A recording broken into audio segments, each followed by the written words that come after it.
በትግራይ ከባድ የድሮን ጥቃት ተፈጸመ። እስክንድር ነጋ ስለ ጽምዶ እውነታውን አጋለጠ። አሜሪካ በኢራን መሪዎች ላይ አነጣጠረች። ሰበር ዜና። በትግራይ ክልል አጽቢ ወረዳ ላይ የደረሰው የከባድ ድሮን ጥቃት መላውን ሕዝብ አስደነገጠ። ዛሬ ሌሊትና አመሻሽ ላይ በተፈጸሙት ድብደባዎች ዙሪያ ከባድ ውዝግብ የተነሳ ሲሆን ህወሓት የፌዴራል መንግስት የሰላም ስምምነቱን በይፋ ጥሷል ሲል ጥብቅ ማሳሰቢያ አስተላልፏል። ዝርዝሩን በቀዳሚነት እናስደምጣችኋለን። በሌላ በኩል ሞቷል ተብሎ ሲወራለት የነበረው የፋኖ መሪ ከበርካታ የግድያ አደጋዎች አምልጦ ዛሬ በድጋሚ ድምጹን አሰማ። እስክንድር ነጋ ከዶቼ ቬለ ጋር ባደረገው ቃለ መጠይቅ ስለ አዲሱ የጽምዶ ጥምረትና የትግሉ አቅጣጫ ያስቀመጠው ጠንካራ አቋም ብዙዎችን እያነጋገረ ይገኛል። ሙሉ መረጃውን ይዘኗል። ከውጭ ዜና የዋሽንግተን ድንገተኛ ውሳኔ መካከለኛውን ምስራቅ ይበልጥ አናወጠው። አሜሪካ የኢራን እስላማዊ ዘብ አዛዦች ማረፊያ ወይም ፍንጭ ላሳየም አካል እስከ 10 ሚሊዮን ዶላር ሊደርስ የሚችል ግዙፍ ሽልማት አቀረበች። ዝርዝሩን ይዘናል። አብራችሁን ቆዩ። ሰላም ውድ ቤተሰቦች እንደምን አላችሁ? ይህ ዜና ላፍታ ነው። ቪዲዮውን ላይክ በማድረግ ጀምሩ። ወደ ዝርዝር ዜናዎቹ አለፍን። ሰበር ዜና። በትግራይ ክልል አጽቢ ወረዳ የተፈጸመው አስደንጋጭ የድሮን ጥቃትና አጠቃላይ ወቅታዊ ሁኔታ። በትግራይ ክልል አጽቢ ወረዳ ዛሬ ሌሊት 7 ሰዓት ተኩልና አመሻሽ ላይ እጅግ ከባድ የሚባል የድሮን ጥቃት መፈጸሙ ተሰምቷል። በሰሜን ኢትዮጵያ ዳግም እያገረሸ ያለው ውጥረት አሳሳቢ ደረጃ ላይ የደረሰ ሲሆን እነዚህ የተሰነዘሩ ድንገተኛ የአየር ጥቃቶች በክልሉ ነዋሪዎች ላይ ከፍተኛ የሰቀቀን ስሜት ፈጥረዋል። ከጥቃቱ ክስተት ጋር ተያይዞም በሁለት መሰረታዊ የክልሉ ዞኖች ላይ በተመሳሳይ በትናንትናው ዕለት የአየር ድብደባዎች መፈጸማቸው ተጨማሪው አሳሳቢ ዜና ሆኗል።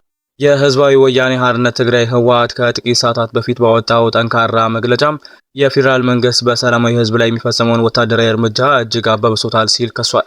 ድርጅቱ አያይዞም እነዚህ ከባድ የጦር መሳሪያዎችና ድሮኖች የሚሰነዘሩባቸው ጥቃቶች በንጹሃን ዜጎች ህይወትና በዕለት ተዕለት የኑሮ እንቅስቃሴ ላይ እጅግ ከፍተኛና አሰቃቂ አደጋ እየደቀኑ መሆናቸውን በመግለጽ ለዓለም አቀፉ ማህበረሰብና ለህዝቡ አጽንኦት ሰጥቶ አሳስቧል።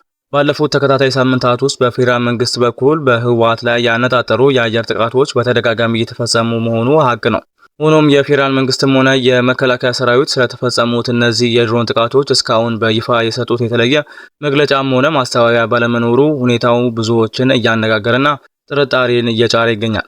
የሰሜን ኢትዮጵያ ሰላም ከወራት በፊት ከደረሰበት ከፍተኛ የፖለቲካና የጸጥታ አለመረጋጋት በኋላ አሁን ዳግም ወደ ግልጽ ወታደራዊ ግጭት እየተመለሰ መሆኑ የብዙዎችን ስጋት ቀስቅሶታል።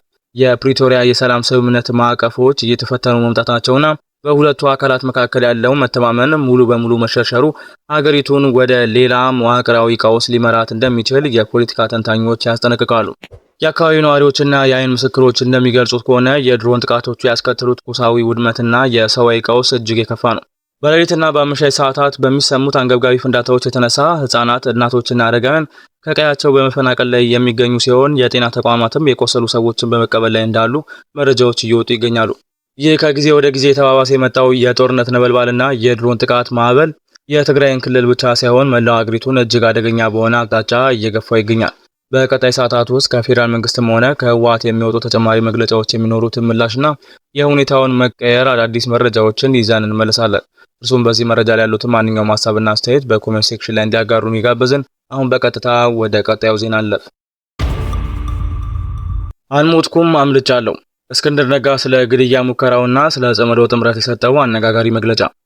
የፋኖ አመራር የሆነው ታዋቂው ፖለቲከኛ እስክንድር ነጋ ከዶቼ ቬለ አማርኛ ጋር ባደረገው አነጋጋሪና ልዩ ቃለ መጠይቅ በህይወት መኖሩን አረጋግጦ በክልሉ ወቅታዊና ፖለቲካዊ የጸጥታ ነክ ጉዳዮች ላይ ጠንካራ መግለጫዎችን ሰጥቷል።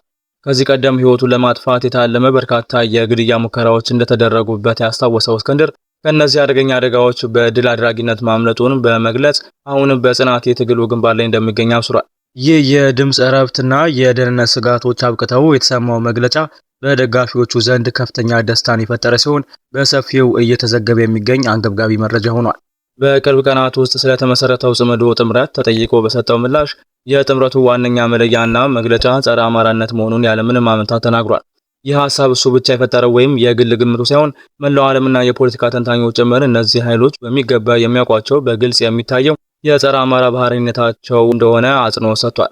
የዚህ ጥምረት መመስረት የፋኖን ትግል ከትክክለኛው አቅጣጫ ለማስወጣትና ህዝቡን ለመከፋፈል ያለመ ሴራ እንደሆነ አመላክቷል። አክሎም ጥምረቱን መሰረት የተባለው የታጣቂ ኃይሉ አመራር በምንም አይነት መልኩ በህጋዊና ዲሞክራሲያዊ መንገድ ያልተመረጠ መሆኑን በመጥቀስ አጠቃላይ ሂደቱና አወቃቀሩ ሙሉ በሙሉ ህገወጥ ነው ሲል አጥብቆ ኮንኗል።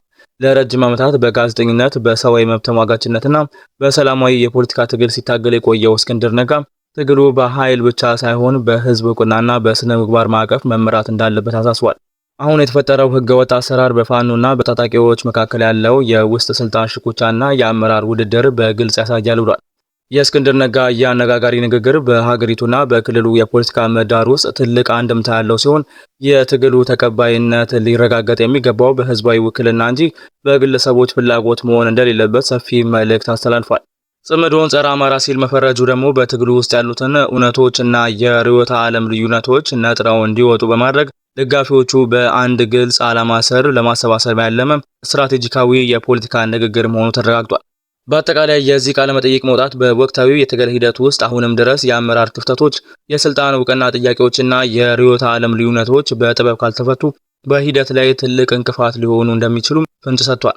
እስክንድር ነጋ ከሰላማዊ ትግል ወደ ብረት አንስቶ የመታገል ውሳኔ ውስጥ መግባቱና አሁን የሚያንጸባርቃቸው ጥብቅ አቋሞች መጪውን የፖለቲካ ትግል ከወዲሁ ቀይረውታል ሲሉ የፖለቲካ ተንታኞች እየገለጹ ይገኛሉ። ቪዲዮአችንን ላይክ ማድረግ አይርሱ እያልን ወደ ውጭ ዜና አለፍን። አሜሪካ የኢራን አዛዦች ላይ አነጣጠረች። የ10 ሚሊዮን ዶላር ሽልማትና አደገኛው ዝርዝር። አሜሪካ ከኢራን ጋር ለወራት በቀጠለው ውጥረትና ቀጥተኛ ጦርነት ውስጥ ሌላ አስገራሚና ከፍተኛ የመረጃ አደን ዘመቻ መክፈቷ ተሰምቷል። የአሜሪካ የውጭ ጉዳይ መስሪያ ቤት በህይወት ያሉትንም ሆነ በቅርብ የተገደሉትን የኢራን እስላማዊ አብዮታዊ ዘብ ከፍተኛ አዛዦች እንቅስቃሴ የሚያጋልጥ ሚስጥራዊ መረጃ ለሚያቀብል አካል እስከ 10 ሚሊዮን ዶላር የሚደርስ ግዙፍ የገንዘብ ሽልማት እንደሚከፍል ይፋ አድርጓል። ዋሽንግተን ይህን እርምጃ እንድትወስድ የገፋፋት ዋና ምክንያት እነዚህ የኢራን ወታደራዊ መሪዎች በአሜሪካ ወታደሮች ላይ የተፈጸሙ ቀጥተኛ ጥቃቶችንና በወሳኝ የአሜሪካ መሰረተ ልማቶች ላይ ያነጣጠሩ አደገኛ የሳይበር ጥቃቶችን በመምራታቸውና በማቀናበራቸው እንደሆነ በግልጽ ተመላክቷል። በአሜሪካ የውጭ ጉዳይ መስሪያ ቤት የጸጥታ መረብ መስሪያዎች ስር የሚከታተለው ይህ አካል የኢራን ኃይሎች ዓለም አቀፍ ጸጥታን የሚረብሹ አደገኛ ሴራዎች ማዕከል መሆናቸውን አጽንኦት ሰጥቶ አስገንዝቧል። በዚህ አደገኛ የትኩረት ዝርዝር ውስጥ የኢራን አብዮታዊ ዘብ አዛዥ አህመድ ቫሂዲ፣ የሃታም አልአንቢያ ኃይሎች እዝ አዛዥ አሊ አብዱላሂ እንዲሁም የዘቡ የበይነበረብና የሳይበር ክፍል አዛዥ ሐሚድ ሬዛ ላሽጋሪያን ዋነኞቹ ተፈላጊዎች ሆኖ ብቅ አድርጓቸዋል። ከዚህ በተጨማሪ በቀጠናው በተካሄዱ ኃይለኛ ውጊያዎችና የአየር ላይ ድብደባዎች ህይወታቸው ያለፈው የቀድሞ የአየር ምድብ አዛዥ ሳኢድ አግጃኒና የቀድሞ የመረጃ ክፍል ኃላፊ ማጂድ ሃዲሚ ስሞች በዝርዝሩ ውስጥ መካተታቸው ውጥረቱን ይበልጥ አባብሶታል። ይህ የአሜሪካ ድንገተኛ እርምጃ የኢራንን ወታደራዊ መዋቅር ከውስጥ ለመንቀል ያለመ ኃይለኛ የስለላ ጫና ነው።